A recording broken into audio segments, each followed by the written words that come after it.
Didn't really center that one. All right. Welcome to the Pregnancy Desktop, week 15. The Pregnancy Desktop, as you know or may not know, is inspired by Jason Concepcion's NBA basketball desktop. Shit, can we start over? Just keep going. For the ringer.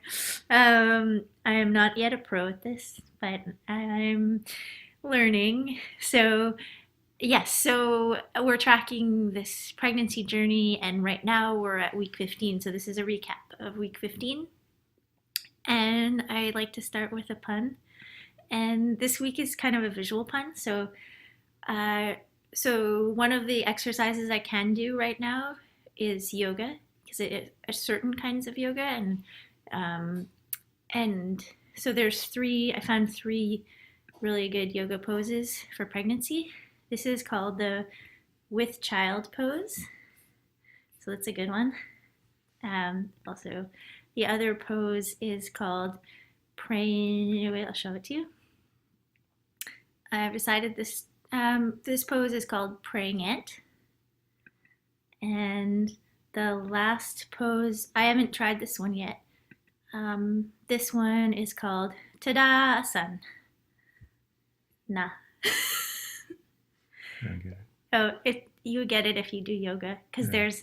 there's child pose, and then there's no praying ant pose, but it's a praying ant, and then this is Tadasana. Oh, sorry. Okay, so week 15, we're looking at a couple of different sizes, and so this week it's they, he, she is the size of a peach, which was the same as last week. So apparently, a few sites decided to go with the good old standards from week 14. So week 15 is also an apple, which we also saw in week 14. But also, and this is a new fruit on the list, now we're up to orange. So another site says orange, and then the site that likes to be different went with tomato. So even they're kind of like in the fruit theme this week. However, to my happiness, and I hope yours when I share it with you, I found this really cool site that some of you may already be aware of. I wasn't. It's called babysizer.com. What's great about it is you can choose a theme. So I'm going to go with geeky, and I'm going to put in week 15. Oops, here we go. And then it'll give you other things to compare the size to. So this week is SpongeBob SquarePants. Aside from Geeky, they have these other versions of the site too, so you can go with cravings. So it's the size of a cinnamon roll, which is pretty great. And then the other theme is manly. This one's good too. The size of a travel size deodorant. So that's the size of the baby this week, or babies plural if you're having twins. And oh, for my own sizer, so that's the size of the baby. How about the size of the mom? We have been tracking weight, and so this week I'll just show you how it's going. So this is me tracking my weight in a spreadsheet. So I just took it in Excel, and I'm trying to drag the corners. I'm trying to zoom in, but it's not working. Are you able to zoom in? Anyway, so thanks. Okay, whoa. Anyway, so just tracking weight gained. So the x-axis is the weeks that went by, and you can kind of see where we're at with the blue. But then I also input the recommended weight gain for twins, and there's a couple of different targets out there. So I've put two of them. Basically, this red one is a Canadian guide for gaining weights if week by week with twins, and the yellow line was another book that specializes in twins and and healthy pregnancy. So we're kind of aiming to be somewhere between the two, and so far so good, as long as this blue line keeps going up this way. So that's my sizer. And just an update, because we mentioned the subchorionic hematoma thing, and we had an appointment this week with the doctor, and we had a chance to, and this is SCH the wrapper, of course, we wanted to share with you something that I found a really useful bit of knowledge that we weren't given very clearly, at least at the beginning, which made a big difference, which is that, so there's two colors of blood if you're bleeding, and the bright red blood is new blood, and the other color, which is usually darker, like dark red brown, is older blood. And they explained to us that if you're only seeing older blood, there's no new bleeding happening, and that older blood is from the time when it started. So for us, 3 weeks ago now, and it just slowly has to come out gradually. So that was really comforting to know that if you find blood in your underwear that's dark color, it's just blood coming out from before. It's not new bleeding. I found that really comforting, and I thought, yeah, people who have SCH would want to hear that. So I put together a list of top 3 resources besides that Baby Sizer website that I found this week. And so there's 3 things. One's a spreadsheet, one's a list, and one's a book. So the spreadsheet is something I wanted to share with you, which is a spreadsheet that I made based on some books we've been reading. And I hope to post a version of this, a kind of clean version that you can then edit yourself. And then maybe tinker with yourself if you're into that sort of thing, if you're into spreadsheets like we are.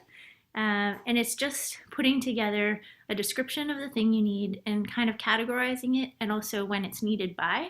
And then you can have columns for tracking whether you already have one, or if whether someone's promised you one, or whatever notes you want to add. And then just keep tracking things that you need to get or want to get. You could have a prioritization system. So we have about 40 things on here that are sort of essential. And so that's like a kind of fun thing. It was fun to make it, but if you don't feel like making your own, you can have ours. And then the other thing I wanted to show actually is a list, which I just realized. I don't have a digital version of it, but I'm gonna try to find one. So I got a cold this week, and I've been trying not to take anything successfully, but I found this really great resource. Do you think they can see this in the camera?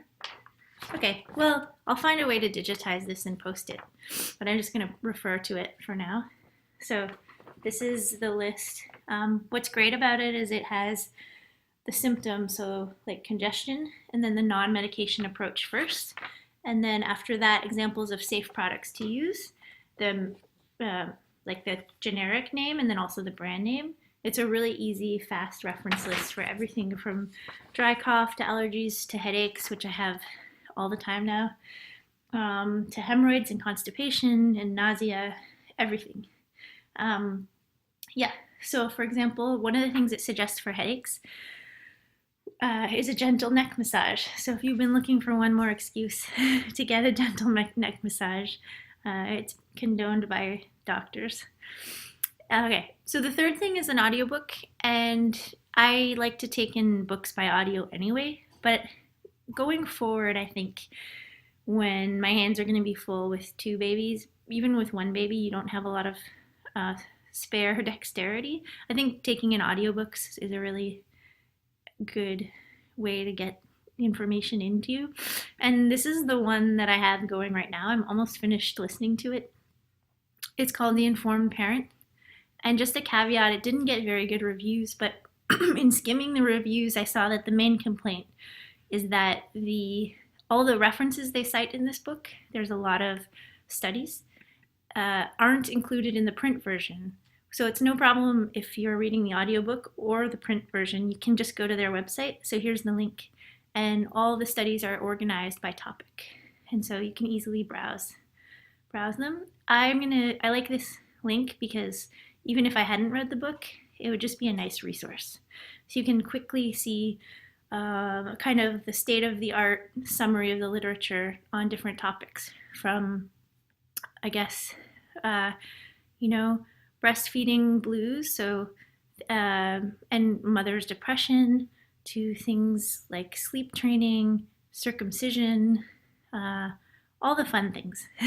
So So those are my top three kind of resource recommendations. And just like a kind of parting comment this week, we had an appointment this week with the doctor, and we were so well taken care of. This, for example, this resource list that we got was one thing they gave us, but they also gave us referrals and appointments to people who are specialists in, say, genetics and also social work and depression, and also, what was the other? Oh, dietitian. It's so nice to be so fortunate to live in a place where, our healthcare system takes such a good care of us. Especially, I feel like it's a really nice prioritization of the babies who are coming into this world and having like the really best start. Yeah. And I'm signing off with that.